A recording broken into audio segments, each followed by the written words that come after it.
ಮತ್ತೊಂದು ಕಣ್ಣಿಗೆ ಸುಣ್ಣ ಅನ್ನುವ ರೀತಿಯಲ್ಲಿ ರಾಜ್ಯ ಸರ್ಕಾರ ನಡೆದುಕೊಳ್ತಾ ಇದೆ ಅನ್ನುವ ಅನುಮಾನಗಳು ಪದೇ ಪದೇ ಹುಟ್ಟಿಕೊಳ್ತಾ ಇದೆ. ಯಾಕೆ ಅಂತಂದ್ರೆ ಕೋಗಿಲು ಬಡಾವಣೆಯ ನಿರಾಶ್ರಿತರಿಗೆ ಐಷಾರಾಮಿ ಫ್ಲಾಟ್ ಗಳನ್ನ ಕೊಡೋದಕ್ಕೆ ರಾಜ್ಯ ಸರ್ಕಾರ ಮುಂದಾಗಿದೆ. ಆದ್ರೆ ಶಿವಮೊಗ್ಗದಲ್ಲಿ 6-7 ತಿಂಗಳ ಹಿಂದೆ ಮಳೆಯಿಂದಾಗಿ ಸೂರನ್ನ ಕಳೆದುಕೊಂಡವರು ಇವತ್ತು ಅದೇ ಸೂರಿನಲ್ಲೇ ಕಾಲವನ್ನ ಕಳೆಯುವಂತಾಗಿದೆ. ಈ ಬಗ್ಗೆ ನಮ್ಮ ಪ್ರತಿನಿಧಿ ಒಂದು ಪ್ರತ್ಯಕ್ಷ ವರದಿ ಕೊಟ್ಟಿದ್ದಾರೆ, ನೋಡ್ಕೊಂಡ್ಬನ್ನಿ. ಕಳೆದ ಕೆಲ ದಿನಗಳಿಂದ ಸಾಕಷ್ಟು ಚರ್ಚೆ ಆಗ್ತಿರುವಂತಹ ವಿಷಯ ಏನಂದ್ರೆ ಬೆಂಗಳೂರಿನ ಕೋಗಿಲಿನಲ್ಲಿ ಅಕ್ರಮವಾಗಿ ನೆಲೆಸಿರುವಂತವರಿಗೆ ಈಗ ರಾಜ್ಯ ಸರ್ಕಾರ ಅವರಿಗೆ ಫ್ಲಾಟ್ ನೀಡಲು ಮುಂದಾಗಿರುವಂತದ್ದು. ಆದ್ರೆ ಸುಮಾರು 40-50 ವರ್ಷಗಳಿಂದ ಇಲ್ಲೇ ಬದುಕನ್ನ ಕಟ್ಟಿಕೊಂಡು ಹಕ್ಕುಪತ್ರ ಇಲ್ಲದೆ ಜೊತೆಗೆ ಬಿದ್ದಿರುವ ಮನೆಯ ಪರಿಹಾರಕ್ಕಾಗಿ ಸಾಕಷ್ಟು ಜನ ಈಗಾಗಲೇ ಮನವಿಯನ್ನ ಸಲ್ಲಿಸಿರುವಂತದ್ದು. ಅಂತದ್ದೇ ಒಂದು ಘಟನೆ ಶಿವಮೊಗ್ಗದಲ್ಲಿ ನಡೆದಿದೆ. ಶಿವಮೊಗ್ಗದ ವಿದ್ಯಾನಗರದಲ್ಲಿ ನಿಮಗೆ ತೋರಿಸ್ತಾ ಹೋಗ್ತೇನೆ. ಕಳೆದ 8 ತಿಂಗಳ ಹಿಂದೆ ಈ ಮನೆ ಮಳೆಗೆ ಸಂಪೂರ್ಣವಾಗಿ ಕುಸಿದು ಬಿದ್ದಿರುವಂತದ್ದು. ಆದ್ರೆ ಇಲ್ಲಿಯವರೆಗೆ ಅವರಿಗೆ ಒಂದು ಪರಿಹಾರವನ್ನ ಕೊಟ್ಟಿಲ್ಲ. ಮತ್ತೊಂದು ಕಡೆ ನಿಮಗೆ ಒಳಗೆ ತೋರಿಸ್ತಾ ಹೋಗ್ತೇನೆ ಯಾವ ರೀತಿಯಲ್ಲಿ ಮನೆಯ ಪರಿಸ್ಥಿತಿ ಇದೆ ಅಂತ ಹೇಳಿ ನೋಡಬಹುದು. ಇಡೀ ಹಂಚುಗಳು ಸಹ ಸಂಪೂರ್ಣವಾಗಿ ಬಿದ್ದು ಹೋಗಿರುವಂತದ್ದು. ಇದರಲ್ಲೇ 4 ಜನರು ವಾಸವಿದ್ದಾರೆ. ಯಾವ ಕ್ಷಣದಲ್ಲಿ ಏನಾಗುತ್ತೆ ಅನ್ನುವಂತ ಆತಂಕದಲ್ಲಿ ಈ ಕುಟುಂಬಸ್ಥರಿರುವಂತದ್ದು. ಆದ್ರೆ ಇಲ್ಲಿಯವರೆಗೆ ಯಾವುದೇ ಸರ್ಕಾರದ ಅಧಿಕಾರಿಗಳಾಗಿರಬಹುದು, ಜಿಲ್ಲಾಡಳಿತ ಇವರಿಗೆ ಪರಿಹಾರ ಕೊಡೋ ನಿಟ್ಟಿನಲ್ಲಿ ಮುಂದಾಗಿಲ್ಲ. ಇವರು ಹೇಳ್ತಿರುವಂತದ್ದು ಅಂದ್ರೆ ಕೆಲವೊಂದಿಷ್ಟು ಅಡಚಣೆಗಳಿದಾವೆ ಅಂತ ಹೇಳ್ತಾರೆ. ಹಕ್ಕುಪತ್ರ ಇಲ್ಲ, ಹಾಗಾಗಿ ನಾವು ಪರಿಹಾರ ಕೊಡ್ಲಿಕ್ಕೆ ಬರಲ್ಲ ಅಂತ ಹೇಳ್ತಿದ್ದಾರೆ ಅಂತ ಹೇಳುವಂತ ಮಾಹಿತಿಯನ್ನ ನೀಡ್ತಿದ್ದಾರೆ. ಅದೇ ರಾಜ್ಯ ಸರ್ಕಾರದ ಮತ್ತೊಂದೇ ಆದೇಶ ಇದೆ. ಹಕ್ಕುಪತ್ರ ಇಲ್ಲದೇ ಇದ್ರೂ ಸಹ 1 ಲಕ್ಷದವರೆಗೆ ಅವರಿಗೆ ಪರಿಹಾರವನ್ನ ಕೊಡಬಹುದು ಎನ್ನುವಂತ ಆದೇಶವಿದ್ರು ಸಹ 1 ಲಕ್ಷ ಪರಿಹಾರವನ್ನ ಕೊಡೋ ನಿಟ್ಟಿನಲ್ಲಿ ಸಹ ಇಲ್ಲಿವರೆಗೂ ಸರ್ಕಾರ ಆಗಿರ್ಬೋದು, ಜಿಲ್ಲಾಡಳಿತ ಮುಂದಾಗಿಲ್ಲ. ಜೊತೆಗೆ ಇವರಿಗೆ ಹಕ್ಕುಪತ್ರ ಸಾಕಷ್ಟು ವರ್ಷಗಳಿಂದ ಸಚಿವರಿಗೂ ಸಹ ಮನವಿಯನ್ನ ಮಾಡಿದ್ದಾರೆ. ಸಚಿವರು ಸಹ ಒಂದು ಜಿಲ್ಲಾಡಳಿತಕ್ಕೆ ಹಿಂಬರವನ್ನ ಸಹ ನೀಡಿರುವಂತದ್ದು, ಹಕ್ಕುಪತ್ರ ಕೊಡಿ ಅಂತ ಹೇಳಿ. ಆದ್ರೂ ಅವರಿಗೆ ಹಕ್ಕುಪತ್ರವನ್ನ ಸಹ ಕೊಟ್ಟಿಲ್ಲ, ಪರಿಹಾರವನ್ನ ಸಹ ಕೊಟ್ಟಿಲ್ಲ. ಆದ್ರೆ ಸರ್ಕಾರದ ಈ 2 ಧೋರಣೆಗಳು, ಮಲತಾಯಿ ಧೋರಣೆ, ಯಾರೋ ಅಕ್ರಮವಾಗಿ ನೆಲೆಸಿರುವವರಿಗೆ ಫ್ಲಾಟ್ ಅನ್ನ ಕೊಡುವಂತ ಕೆಲಸವನ್ನ ಮಾಡ್ತಾರೆ. ಆದ್ರೆ ಇದೇ ಕರ್ನಾಟಕದಲ್ಲಿ ಸುಮಾರು 40-50 ವರ್ಷಗಳಿಂದ ವಾಸವಿದ್ದು ಅವರಿಗೆ ಮನೆಯನ್ನ ಕಳ್ಕೊಂಡಿದ್ದಾರೆ ಮಳೆಗೆ, ಜೊತೆಗೆ ಪರಿಹಾರ ಇಲ್ಲದೆ ಹಕ್ಕುಪತ್ರ ಇಲ್ಲದೆ ಪರದಾಡ್ತಿದ್ದಾರೆ. ಹಾಗಾಗಿ ನಮಗೆ ಯಾಕೆ ಈ ರೀತಿಯ ಧೋರಣೆ ಎನ್ನುವಂತ ಆಕ್ರೋಶಗಳು ಭುಗಿಲು ಹೇಳ್ತಿರುವಂತದ್ದು. ಹಾಗಾಗಿ ರಾಜ್ಯ ಸರ್ಕಾರ ಮನೆ ಸಂಪೂರ್ಣವಾಗಿ ಕುಸಿದಿರುವಂತದ್ದು, ಆ ಮನೆಗೆ ಪರಿಹಾರವನ್ನ ಬಿಡುಗಡೆ ಮಾಡುವಂತ ಕೆಲಸವನ್ನ ಮಾಡಲಿ, ಜೊತೆಗೆ ಹಕ್ಕುಪತ್ರವನ್ನ ನೀಡುವ ನಿಟ್ಟಿನಲ್ಲಿ ಮುಂದಾಗ್ಲಿ ಎನ್ನುವಂಥದ್ದೇ ನಮ್ಮ ಆಗ್ರಹ. ವಿಮಾನಕ್ಕೆ ರಿಪಬ್ಲಿಕ್ ಕನ್ನಡ, ಶಿವಮೊಗ್ಗ. ಮತ್ತೊಂದು ಕಣ್ಣಿಗೆ ಸುಣ್ಣ ಅನ್ನುವ ರೀತಿಯಲ್ಲಿ ರಾಜ್ಯ ಸರ್ಕಾರ ನಡೆದುಕೊಳ್ತಾ ಇದೆ ಅನ್ನುವ ಅನುಮಾನಗಳು ಪದೇ ಪದೇ ಹುಟ್ಟಿಕೊಳ್ತಾ ಇದೆ. ಯಾಕೆ ಅಂತಂದ್ರೆ ಕೋಗಿಲು ಬಡಾವಣೆಯ ನಿರಾಶ್ರಿತರಿಗೆ ಐಷಾರಾಮಿ ಫ್ಲಾಟ್ ಗಳನ್ನ ಕೊಡೋದಕ್ಕೆ ರಾಜ್ಯ ಸರ್ಕಾರ ಮುಂದಾಗಿದೆ. ಆದ್ರೆ ಶಿವಮೊಗ್ಗದಲ್ಲಿ 6-7 ತಿಂಗಳ ಹಿಂದೆ ಮಳೆಯಿಂದಾಗಿ ಸೂರನ್ನ ಕಳೆದುಕೊಂಡವರು ಇವತ್ತು ಅದೇ ಸೂರಿನಲ್ಲೇ ಕಾಲವನ್ನ ಕಳೆಯುವಂತಾಗಿದೆ. ಈ ಬಗ್ಗೆ ನಮ್ಮ ಪ್ರತಿನಿಧಿ ಒಂದು ಪ್ರತ್ಯಕ್ಷ ವರದಿ ಕೊಟ್ಟಿದ್ದಾರೆ, ನೋಡ್ಕೊಂಡ್ಬನ್ನಿ. ಕಳೆದ ಕೆಲ ದಿನಗಳಿಂದ ಸಾಕಷ್ಟು ಚರ್ಚೆ ಆಗ್ತಿರುವಂತಹ ವಿಷಯ ಏನಂದ್ರೆ ಬೆಂಗಳೂರಿನ ಕೋಗಿಲಿನಲ್ಲಿ ಅಕ್ರಮವಾಗಿ ನೆಲೆಸಿರುವಂತವರಿಗೆ ಈಗ ರಾಜ್ಯ ಸರ್ಕಾರ ಅವರಿಗೆ ಫ್ಲಾಟ್ ನೀಡಲು ಮುಂದಾಗಿರುವಂತದ್ದು. ಆದ್ರೆ ಸುಮಾರು 40-50 ವರ್ಷಗಳಿಂದ ಇಲ್ಲೇ ಬದುಕನ್ನ ಕಟ್ಟಿಕೊಂಡು ಹಕ್ಕುಪತ್ರ ಇಲ್ಲದೆ ಜೊತೆಗೆ ಬಿದ್ದಿರುವ ಮನೆಯ ಪರಿಹಾರಕ್ಕಾಗಿ ಸಾಕಷ್ಟು ಜನ ಈಗಾಗಲೇ ಮನವಿಯನ್ನ ಸಲ್ಲಿಸಿರುವಂತದ್ದು. ಅಂತದ್ದೇ ಒಂದು ಘಟನೆ ಶಿವಮೊಗ್ಗದಲ್ಲಿ ನಡೆದಿದೆ. ಶಿವಮೊಗ್ಗದ ವಿದ್ಯಾನಗರದಲ್ಲಿ ನಿಮಗೆ ತೋರಿಸ್ತಾ ಹೋಗ್ತೇನೆ. ಕಳೆದ 8 ತಿಂಗಳ ಹಿಂದೆ ಈ ಮನೆ ಮಳೆಗೆ ಸಂಪೂರ್ಣವಾಗಿ ಕುಸಿದು ಬಿದ್ದಿರುವಂತದ್ದು. ಆದ್ರೆ ಇಲ್ಲಿಯವರೆಗೆ ಅವರಿಗೆ ಒಂದು ಪರಿಹಾರವನ್ನ ಕೊಟ್ಟಿಲ್ಲ. ಮತ್ತೊಂದು ಕಡೆ ನಿಮಗೆ ಒಳಗೆ ತೋರಿಸ್ತಾ ಹೋಗ್ತೇನೆ ಯಾವ ರೀತಿಯಲ್ಲಿ ಮನೆಯ ಪರಿಸ್ಥಿತಿ ಇದೆ ಅಂತ ಹೇಳಿ ನೋಡಬಹುದು. ಇಡೀ ಹಂಚುಗಳು ಸಹ ಸಂಪೂರ್ಣವಾಗಿ ಬಿದ್ದು ಹೋಗಿರುವಂತದ್ದು. ಇದರಲ್ಲೇ 4 ಜನರು ವಾಸವಿದ್ದಾರೆ. ಯಾವ ಕ್ಷಣದಲ್ಲಿ ಏನಾಗುತ್ತೆ ಅನ್ನುವಂತ ಆತಂಕದಲ್ಲಿ ಈ ಕುಟುಂಬಸ್ಥರಿರುವಂತದ್ದು. ಆದ್ರೆ ಇಲ್ಲಿಯವರೆಗೆ ಯಾವುದೇ ಸರ್ಕಾರದ ಅಧಿಕಾರಿಗಳಾಗಿರಬಹುದು, ಜಿಲ್ಲಾಡಳಿತ ಇವರಿಗೆ ಪರಿಹಾರ ಕೊಡೋ ನಿಟ್ಟಿನಲ್ಲಿ ಮುಂದಾಗಿಲ್ಲ. ಇವರು ಹೇಳ್ತಿರುವಂತದ್ದು ಅಂದ್ರೆ ಕೆಲವೊಂದಿಷ್ಟು ಅಡಚಣೆಗಳಿದಾವೆ ಅಂತ ಹೇಳ್ತಾರೆ. ಹಕ್ಕುಪತ್ರ ಇಲ್ಲ, ಹಾಗಾಗಿ ನಾವು ಪರಿಹಾರ ಕೊಡ್ಲಿಕ್ಕೆ ಬರಲ್ಲ ಅಂತ ಹೇಳ್ತಿದ್ದಾರೆ ಅಂತ ಹೇಳುವಂತ ಮಾಹಿತಿಯನ್ನ ನೀಡ್ತಿದ್ದಾರೆ. ಅದೇ ರಾಜ್ಯ ಸರ್ಕಾರದ ಮತ್ತೊಂದೇ ಆದೇಶ ಇದೆ. ಹಕ್ಕುಪತ್ರ ಇಲ್ಲದೇ ಇದ್ರೂ ಸಹ 1 ಲಕ್ಷದವರೆಗೆ ಅವರಿಗೆ ಪರಿಹಾರವನ್ನ ಕೊಡಬಹುದು ಎನ್ನುವಂತ ಆದೇಶವಿದ್ರು ಸಹ 1 ಲಕ್ಷ ಪರಿಹಾರವನ್ನ ಕೊಡೋ ನಿಟ್ಟಿನಲ್ಲಿ ಸಹ ಇಲ್ಲಿವರೆಗೂ ಸರ್ಕಾರ ಆಗಿರ್ಬೋದು, ಜಿಲ್ಲಾಡಳಿತ ಮುಂದಾಗಿಲ್ಲ. ಜೊತೆಗೆ ಇವರಿಗೆ ಹಕ್ಕುಪತ್ರ ಸಾಕಷ್ಟು ವರ್ಷಗಳಿಂದ ಸಚಿವರಿಗೂ ಸಹ ಮನವಿಯನ್ನ ಮಾಡಿದ್ದಾರೆ. ಸಚಿವರು ಸಹ ಒಂದು ಜಿಲ್ಲಾಡಳಿತಕ್ಕೆ ಹಿಂಬರವನ್ನ ಸಹ ನೀಡಿರುವಂತದ್ದು, ಹಕ್ಕುಪತ್ರ ಕೊಡಿ ಅಂತ ಹೇಳಿ. ಆದ್ರೂ ಅವರಿಗೆ ಹಕ್ಕುಪತ್ರವನ್ನ ಸಹ ಕೊಟ್ಟಿಲ್ಲ, ಪರಿಹಾರವನ್ನ ಸಹ ಕೊಟ್ಟಿಲ್ಲ. ಆದ್ರೆ ಸರ್ಕಾರದ ಈ 2 ಧೋರಣೆಗಳು, ಮಲತಾಯಿ ಧೋರಣೆ, ಯಾರೋ ಅಕ್ರಮವಾಗಿ ನೆಲೆಸಿರುವವರಿಗೆ ಪ್ಲಾಟ್ ಅನ್ನ ಕೊಡುವಂತ ಕೆಲಸವನ್ನ ಮಾಡ್ತಾರೆ. ಆದ್ರೆ ಇದೇ ಕರ್ನಾಟಕದಲ್ಲಿ ಸುಮಾರು 40-50 ವರ್ಷಗಳಿಂದ ವಾಸವಿದ್ದು ಅವರಿಗೆ ಮನೆಯನ್ನ ಕಳ್ಕೊಂಡಿದ್ದಾರೆ, ಮಹಿಳೆಗೆ, ಜೊತೆಗೆ ಪರಿಹಾರ ಇಲ್ಲದೆ, ಹಕ್ಕುಪತ್ರ ಇಲ್ಲದೆ ಪರದಾಡ್ತಿದ್ದಾರೆ.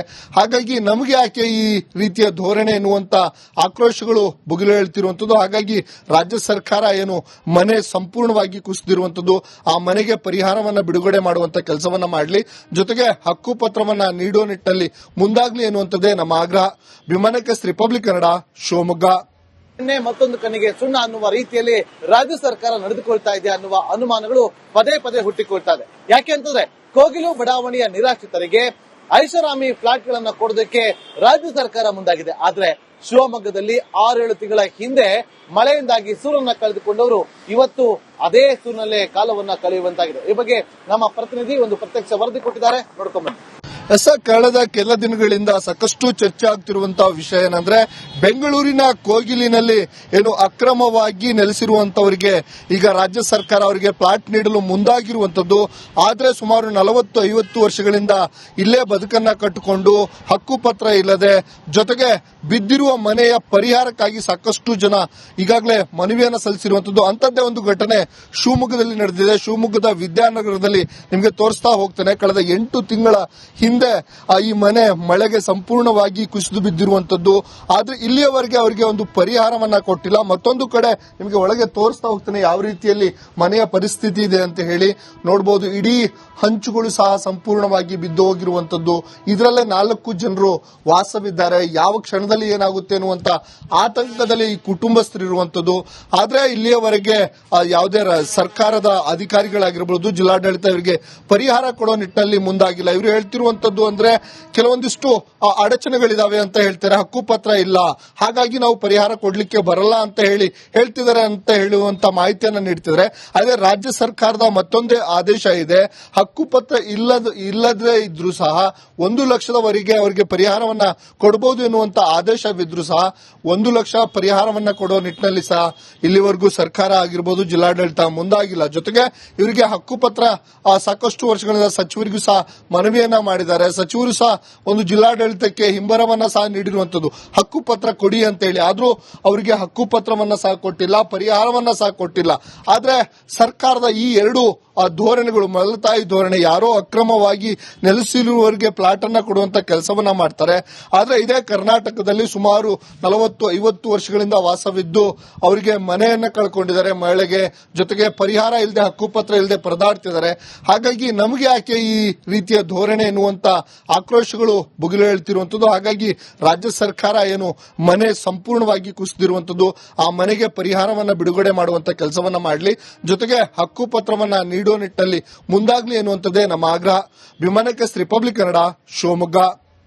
ಮತ್ತೊಂದು ಕಣ್ಣಿಗೆ ಸುಣ್ಣ ಅನ್ನುವ ರೀತಿಯಲ್ಲಿ ರಾಜ್ಯ ಸರ್ಕಾರ ನಡೆದುಕೊಳ್ತಾ ಇದೆ ಅನ್ನುವ ಅನುಮಾನಗಳು ಪದೇ ಪದೇ ಹುಟ್ಟಿಕೊಳ್ತಾ ಇದೆ. ಯಾಕೆ ಅಂತಂದ್ರೆ ಕೋಗಿಲು ಬಡಾವಣೆಯ ನಿರಾಶ್ರಿತರಿಗೆ ಐಷಾರಾಮಿ ಫ್ಲಾಟ್ ಗಳನ್ನ ಕೊಡೋದಕ್ಕೆ ರಾಜ್ಯ ಸರ್ಕಾರ ಮುಂದಾಗಿದೆ. ಆದ್ರೆ ಶಿವಮೊಗ್ಗದಲ್ಲಿ 6-7 ತಿಂಗಳ ಹಿಂದೆ ಮಳೆಯಿಂದಾಗಿ ಸೂರನ್ನ ಕಳೆದುಕೊಂಡವರು ಇವತ್ತು ಅದೇ ಸೂರಿನಲ್ಲೇ ಕಾಲವನ್ನ ಕಳೆಯುವಂತಾಗಿದೆ. ಈ ಬಗ್ಗೆ ನಮ್ಮ ಪ್ರತಿನಿಧಿ ಒಂದು ಪ್ರತ್ಯಕ್ಷ ವರದಿ ಕೊಟ್ಟಿದ್ದಾರೆ, ನೋಡ್ಕೊಂಡ್ಬನ್ನಿ. ಕಳೆದ ಕೆಲ ದಿನಗಳಿಂದ ಸಾಕಷ್ಟು ಚರ್ಚೆ ಆಗ್ತಿರುವಂತಹ ವಿಷಯ ಏನಂದ್ರೆ, ಬೆಂಗಳೂರಿನ ಕೋಗಿಲಿನಲ್ಲಿ ಏನು ಅಕ್ರಮವಾಗಿ ನೆಲೆಸಿರುವಂತವರಿಗೆ ಈಗ ರಾಜ್ಯ ಸರ್ಕಾರ ಅವರಿಗೆ ಪ್ಲಾಟ್ ನೀಡಲು ಮುಂದಾಗಿರುವಂತದ್ದು. ಆದ್ರೆ ಸುಮಾರು 40-50 ವರ್ಷಗಳಿಂದ ಇಲ್ಲೇ ಬದುಕನ್ನ ಕಟ್ಟಿಕೊಂಡು ಹಕ್ಕುಪತ್ರ ಇಲ್ಲದೆ, ಜೊತೆಗೆ ಬಿದ್ದಿರುವ ಮನೆಯ ಪರಿಹಾರಕ್ಕಾಗಿ ಸಾಕಷ್ಟು ಜನ ಈಗಾಗಲೇ ಮನವಿಯನ್ನ ಸಲ್ಲಿಸಿರುವಂತದ್ದು. ಅಂತದ್ದೇ ಒಂದು ಘಟನೆ ಶಿವಮೊಗ್ಗದಲ್ಲಿ ನಡೆದಿದೆ. ಶಿವಮೊಗ್ಗದ ವಿದ್ಯಾನಗರದಲ್ಲಿ ನಿಮಗೆ ತೋರಿಸ್ತಾ ಹೋಗ್ತೇನೆ. ಕಳೆದ 8 ತಿಂಗಳ ಹಿಂದೆ ಈ ಮನೆ ಮಳೆಗೆ ಸಂಪೂರ್ಣವಾಗಿ ಕುಸಿದು ಬಿದ್ದಿರುವಂತದ್ದು. ಆದ್ರೆ ಇಲ್ಲಿಯವರೆಗೆ ಅವರಿಗೆ ಒಂದು ಪರಿಹಾರವನ್ನ ಕೊಟ್ಟಿಲ್ಲ. ಮತ್ತೊಂದು ಕಡೆ ನಿಮಗೆ ಒಳಗೆ ತೋರಿಸ್ತಾ ಹೋಗ್ತೇನೆ ಯಾವ ರೀತಿಯಲ್ಲಿ ಮನೆಯ ಪರಿಸ್ಥಿತಿ ಇದೆ ಅಂತ ಹೇಳಿ. ನೋಡಬಹುದು, ಇಡೀ ಹಂಚುಗಳು ಸಹ ಸಂಪೂರ್ಣವಾಗಿ ಬಿದ್ದು ಹೋಗಿರುವಂತದ್ದು. ಇದರಲ್ಲೇ 4 ಜನರು ವಾಸವಿದ್ದಾರೆ. ಯಾವ ಕ್ಷಣದಲ್ಲಿ ಏನಾಗುತ್ತೆ ಅನ್ನುವಂತ ಆತಂಕದಲ್ಲಿ ಈ ಕುಟುಂಬಸ್ಥರಿರುವಂತದ್ದು. ಆದ್ರೆ ಇಲ್ಲಿಯವರೆಗೆ ಯಾವುದೇ ಸರ್ಕಾರದ ಅಧಿಕಾರಿಗಳಾಗಿರಬಹುದು, ಜಿಲ್ಲಾಡಳಿತ ಇವರಿಗೆ ಪರಿಹಾರ ಕೊಡೋ ನಿಟ್ಟಿನಲ್ಲಿ ಮುಂದಾಗಿಲ್ಲ. ಇವರು ಹೇಳ್ತಿರುವಂತ ಇರುವಂತದ್ದು ಅಂದ್ರೆ ಕೆಲವೊಂದಿಷ್ಟು ಅಡಚಣೆಗಳಿದಾವೆ ಅಂತ ಹೇಳ್ತಾರೆ. ಹಕ್ಕುಪತ್ರ ಇಲ್ಲ, ಹಾಗಾಗಿ ನಾವು ಪರಿಹಾರ ಕೊಡ್ಲಿಕ್ಕೆ ಬರಲ್ಲ ಅಂತ ಹೇಳ್ತಿದ್ದಾರೆ ಅಂತ ಹೇಳುವಂತ ಮಾಹಿತಿಯನ್ನ ನೀಡ್ತಿದ್ದಾರೆ. ಅದೇ ರಾಜ್ಯ ಸರ್ಕಾರದ ಮತ್ತೊಂದೇ ಆದೇಶ ಇದೆ, ಹಕ್ಕುಪತ್ರ ಇಲ್ಲದೇ ಇದ್ರೂ ಸಹ 1 ಲಕ್ಷದವರೆಗೆ ಅವರಿಗೆ ಪರಿಹಾರವನ್ನ ಕೊಡಬಹುದು ಎನ್ನುವಂತ ಆದೇಶವಿದ್ರೂ ಸಹ 1 ಲಕ್ಷ ಪರಿಹಾರವನ್ನ ಕೊಡೋ ನಿಟ್ಟಿನಲ್ಲಿ ಸಹ ಇಲ್ಲಿವರೆಗೂ ಸರ್ಕಾರ ಆಗಿರ್ಬೋದು, ಜಿಲ್ಲಾಡಳಿತ ಮುಂದಾಗಿಲ್ಲ. ಜೊತೆಗೆ ಇವರಿಗೆ ಹಕ್ಕುಪತ್ರ ಸಾಕಷ್ಟು ವರ್ಷಗಳಿಂದ ಸಚಿವರಿಗೂ ಸಹ ಮನವಿಯನ್ನ ಮಾಡಿದ್ದಾರೆ. ಸಚಿವರು ಸಹ ಒಂದು ಜಿಲ್ಲಾಡಳಿತಕ್ಕೆ ಹಿಂಬರವನ್ನ ಸಹ ನೀಡಿರುವಂತದ್ದು, ಹಕ್ಕುಪತ್ರ ಕೊಡಿ ಅಂತ ಹೇಳಿ. ಆದ್ರೂ ಅವರಿಗೆ ಹಕ್ಕುಪತ್ರವನ್ನ ಸಹ ಕೊಟ್ಟಿಲ್ಲ, ಪರಿಹಾರವನ್ನ ಸಹ ಕೊಟ್ಟಿಲ್ಲ. ಆದ್ರೆ ಸರ್ಕಾರದ ಈ ಎರಡು ಧೋರಣೆಗಳು, ಮಲತಾಯಿ ಧೋರಣೆ, ಯಾರೋ ಅಕ್ರಮವಾಗಿ ನೆಲೆಸಿರುವವರಿಗೆ ಪ್ಲಾಟ್ ಅನ್ನ ಕೊಡುವಂತ ಕೆಲಸವನ್ನ ಮಾಡ್ತಾರೆ. ಆದ್ರೆ ಇದೇ ಕರ್ನಾಟಕದಲ್ಲಿ ಸುಮಾರು 40-50 ವರ್ಷಗಳಿಂದ ವಾಸವಿದ್ದು ಅವರಿಗೆ ಮನೆಯನ್ನ ಕಳ್ಕೊಂಡಿದ್ದಾರೆ ಮಹಿಳೆಗೆ, ಜೊತೆಗೆ ಪರಿಹಾರ ಇಲ್ಲದೆ, ಹಕ್ಕುಪತ್ರ ಇಲ್ಲದೆ ಪರದಾಡ್ತಿದ್ದಾರೆ. ಹಾಗಾಗಿ ನಮಗೆ ಯಾಕೆ ಈ ರೀತಿಯ ಧೋರಣೆ ಎನ್ನುವಂತ ಆಕ್ರೋಶಗಳು ಭುಗಿಲು ಹೇಳ್ತಿರುವಂತದ್ದು. ಹಾಗಾಗಿ ರಾಜ್ಯ ಸರ್ಕಾರ ಏನು ಮನೆ ಸಂಪೂರ್ಣವಾಗಿ ಕುಸಿದಿರುವಂತದ್ದು, ಆ ಮನೆಗೆ ಪರಿಹಾರವನ್ನ ಬಿಡುಗಡೆ ಮಾಡುವಂತ ಕೆಲಸವನ್ನ ಮಾಡಲಿ, ಜೊತೆಗೆ ಹಕ್ಕುಪತ್ರವನ್ನ ನೀಡುವ ನಿಟ್ಟಿನಲ್ಲಿ ಮುಂದಾಗ್ಲಿ ಎನ್ನುವಂಥದ್ದೇ ನಮ್ಮ ಆಗ್ರಹ. ವಿಮಾನಕ್ಕೆ ರಿಪಬ್ಲಿಕ್ ಕನ್ನಡ, ಶಿವಮೊಗ್ಗ.